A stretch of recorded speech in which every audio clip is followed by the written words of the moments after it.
Не се јавувам да говорам со апел да ме поддржите, тоа воопшто не е битно, но затоа сакам да допрам до вашата совест и да ви објаснам две работи. Почитуван заменик министер, слушате ми и вие, затоа што ова е несериозно однесување на една влада.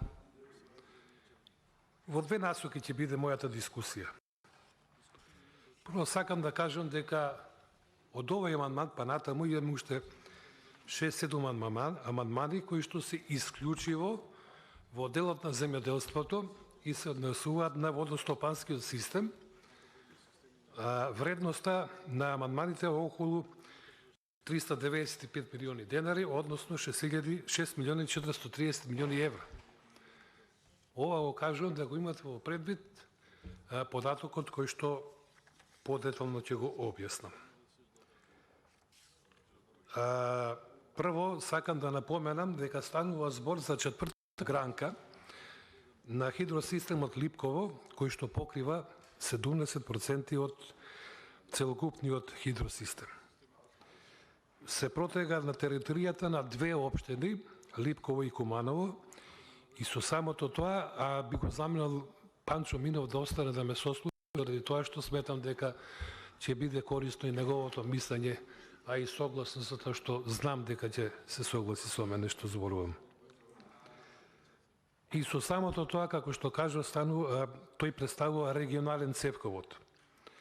Почнува со 1600 мм од Липково, од Клаишњак место, а завршува во Агино село и во општина Софи 120 мм.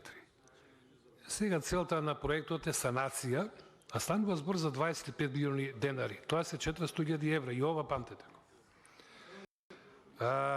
Значи, станува збор за санација, ревитализација и доградба, бидејќи од четвртата грана се снабдува вода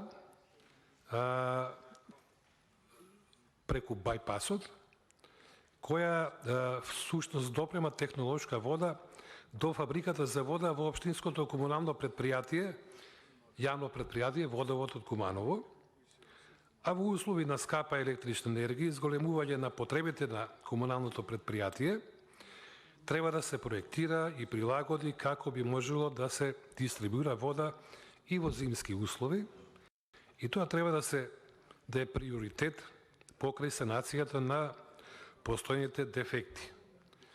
Значи, ова е приоритетен проект со кој ќе се намалат прво загубите на вода, ќе се зголеми ефикасноста, ќе се намалат трошоците, а по тој основ ќе се обезбеди и пониска за крајните потрошувачки. Сега, значи, едната димензија на јавното предпријатие за снабдување со вода на жителите на Куманово. Второто е обезбедување на вода за значителна површина во илјадници хектари за земјоделците. Затоа поставувам прашање, но прво сакам да го објаснам она што реагираше пратеникот Панчо Минов, тачно. Јас се согласувам дека некои предлози во ребалансов со амандманите не е времето да се предлагаат, но нарочно ги предложив јас, затоа што се раководам следново. А тоа е големата приметба која што имам на сметка на владата, затоа што нема визија. Ви морате да имате визија. Дали ние се судираме со криза во прехранбениот сектор и во обезбедувањето на храна? Да. Дали вие сакате да обезбедите услови за производство на земјоделски производи и храна? Да. Ама преку ова одбивањето не сакате.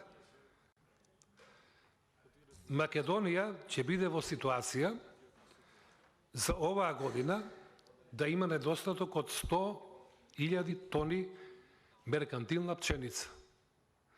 Според актуелната, моменталната цена, берзанска, на пченицата тоа се од прилика околу 40 милиони евра. Значи, само за една земјоделска култура, макар и стратешка каква што е пченицата, државата ќе треба да плати 440 милиони евра. А конкретно, со овој амандман, кој што го предлагаме, се потребни 400.000 евра. 1%. Знаете што? Тоа е веќе премногу несериозно. Ве молам, пренесете им таму во владата, дека треба да се размислува поглобално. А ако сакаме, прво да ги обезбедиме граѓаните, жителите на Куманово, со квалитетна вода, која што ќе биде во секој период достапна до нив, и во летни и во зимски услови, и по пониска цена, ако сакаме да ги задоволиме потребите на земјоделците за наводнување на земјоделската површина, патем да кажам, вие знаете каква е етничката структура во Кумановско-Липковскиот крај и какви земјоделци, тоа не би сакал да го кажам, значи по етничка основа да ги делиме луѓето, меѓутоа земјата си е земја, земјата бара вода. Пшеницата бара вода. Патем да кажам, токму и на во тој регион и најмногу се огледува пшеница.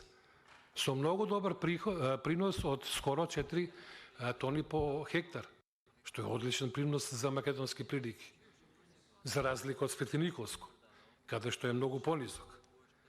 Сега треба да им обезбедиме на луѓето, меѓутоа од тоа што ќе се потигне производството на земјоделските култури во случај пшеницата, тоа ќе значи дека и Македонија ќе се заштити, односно ќе заштити пари да не ги плаќа од надвор да се увезува пшеница. Прашање е дали ќе може воопшто да се увезе пшеница со оглед на констелацијата на берзите и уцените кои што ќе дојдат покасно кога ќе се почувствува вистинскиот недостаток од сите овие земјоделски и прехранбени производи.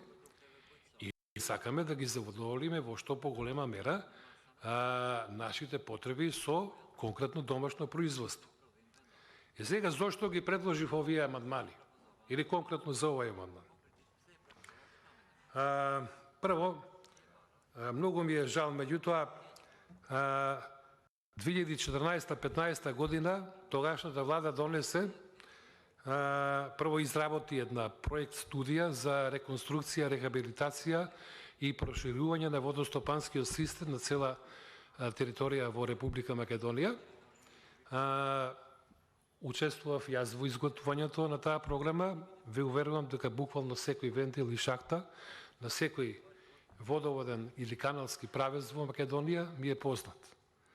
Имаме ние проблем специфичен како држава, затоа што нашиот водостопански систем е двофункционален.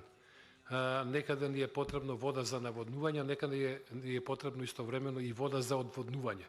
Таква ни е конфигурацијата на теренот, такви се климатските промени и оттаму имаме дополнителен проблем. Значи не ни служи само за наводнување, туку и често пати, особено во Пелагонискиот регион, и за одводнување.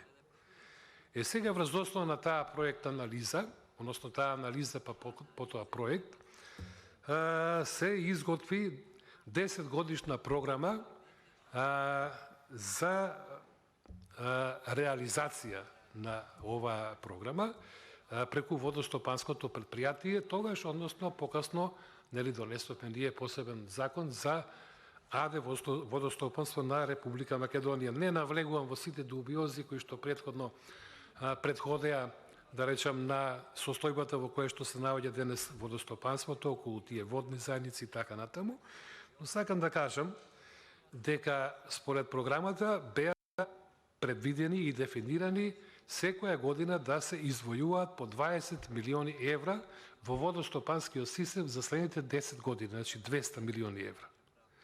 За да можеме да бидеме во ситуација да кажеме дека водостопанскиот систем на државата барем 65%, па и 70% ќе биде во состојба онакава како што сме го наследиле од бившата држава, од бивша Југославија. Тогаш имаме перфектен водостопански систем, ние за 30 години мајсторски успеавме да го уништиме. Сега, за повторно се потребни сите овие напори. Дополнително на тоа, има и програма за последиците од климатските промени во државата, каде што е поделена на 3 региони. Кумановско-Козијачкиот регион е првиот кој што е намногу изложен на климатските промени. Високи температури, големи суши, брзи и нагли обилни дождови, создавање на водотоци и уништување на родот. Исто е со тиквешијата, каде што е најзагрозено грозјето, ако вака продолжиме прашање дали ние во следните 15 години воопшто ќе имаме грозје, и исто е такво како критичен регион и Струмишкиот регион, кој што е изложен во делот на градинарското производство.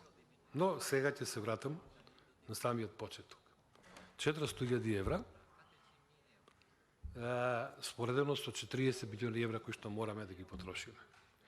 Или 6 милиони евра, колку што се вкупно амандманите, предложени во земјоделството, нема да ги образложувам вака детално, за само 40 милиони евра, односно, знаете, ние од земјоделска земја, односно држава која што може да има квалитетно земјоделство и кој што во најголема мера ги задоволуваше сопствените потреби, успеавме да бидеме сега увозно зависна држава за храна, што е навистина грев. На нас останува дали ќе направиме некој чекор за да можеме да ги промениме работите. Вака како што сте поставени работите, не е во ред. Еве, сега настапувам многу конструктивно. Ја ги образложувам работите зошто го барам ова.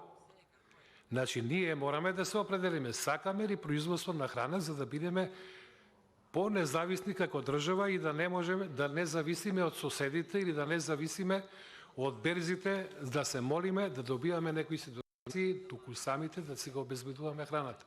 Храната ќе обезбедиме преку обезбедување на услови за производство на храна.